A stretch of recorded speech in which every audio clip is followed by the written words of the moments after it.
नमस्कार दोस्तों, आप सबका अपने चैनल ज़िंदगी अनमोल में सबका स्वागत है।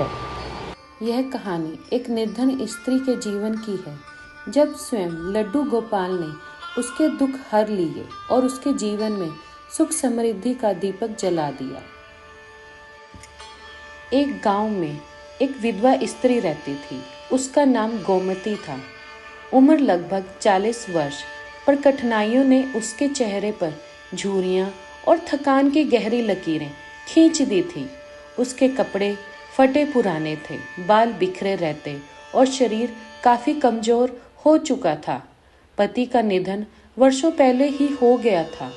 उसकी कोई संतान भी नहीं थी। गांव वाले कभी कभी मदद कर देते, परंतु हमेशा दूसरों पर निर्भर रहना उसके आत्मसम्मान को चोट पहुंचाता था। वह रोज गांव के घरों में काम करके अपना गुजारा करती थी, लेकिन अब वह भी कठिन हो गया था। बढ़ती उम्र और कमजोर शरीर के कारण उसे कोई काम पर नहीं रखता था। कई दिन तो उसको भूखे भी रहना पड़ता था।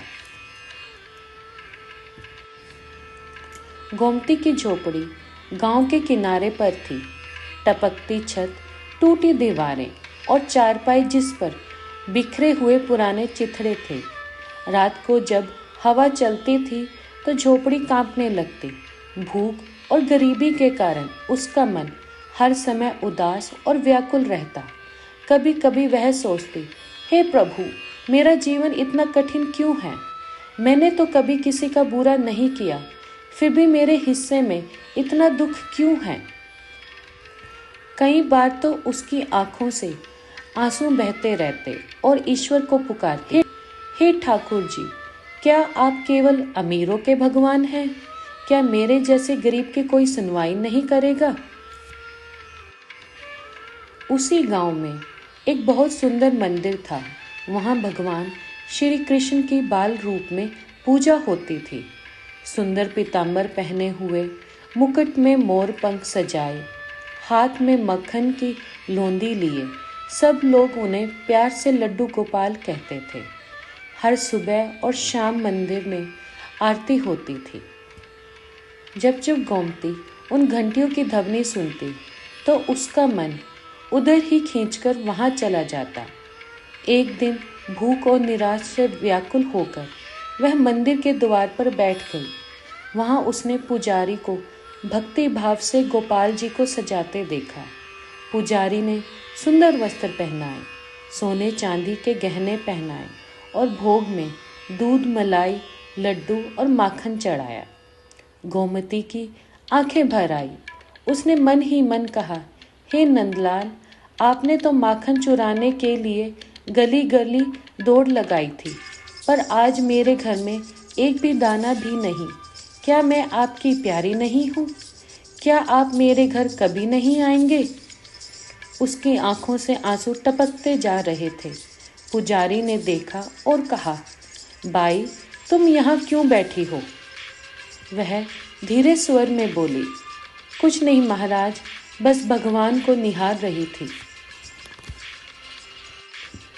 उसी रात जब गोमती अपनी फटी चारपाई पर सो रही थी तो उसने एक अद्भुत स्वप्न देखा। स्वप्न में वही लड्डू गोपाल उसकी झोपड़ी में आए।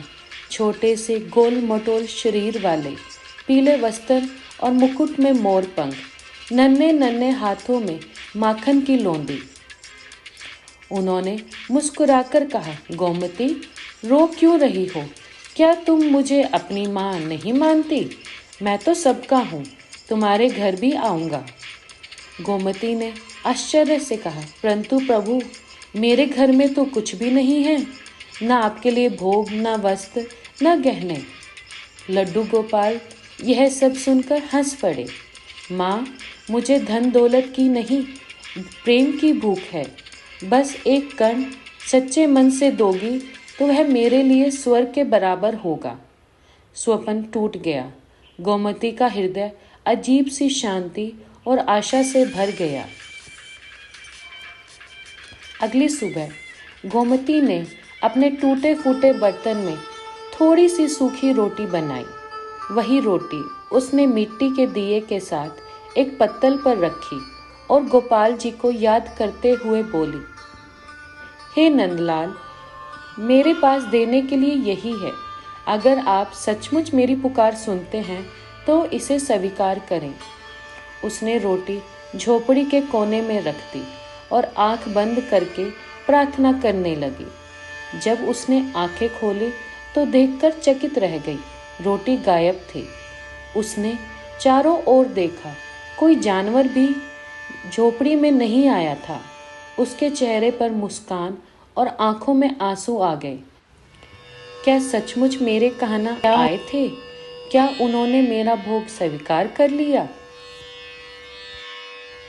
अब गोमती की जिंदगी में चमत्कार की शुरुआत होने लगी।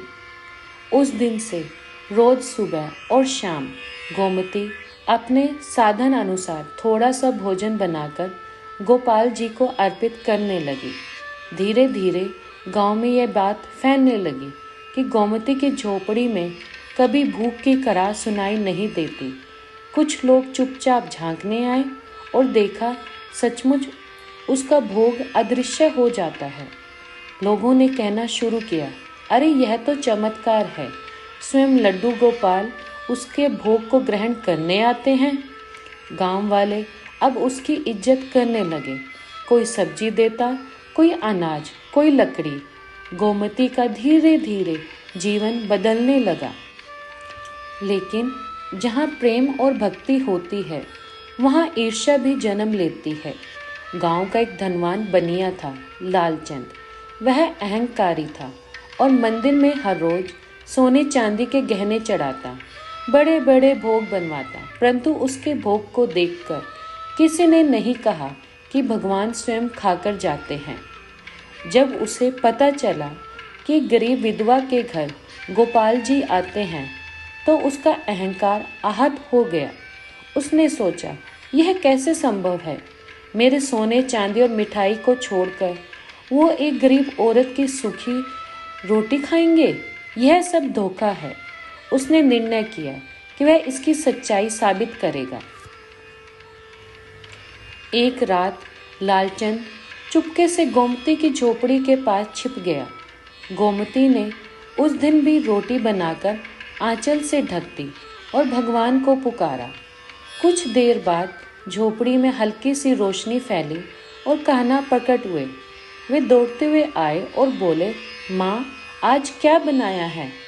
उन्होंने रोटी हाथ में ली और मुस्कुराते हुए खाने लगे। लालचंद यह दृश्य देखकर स्तब्ध रह गया। उसका अहंकार चूर चूर हो गया। उसके मुंह से बस एक ही शब्द निकला, सचमुच भगवान केवल प्रेम के भूखे हैं।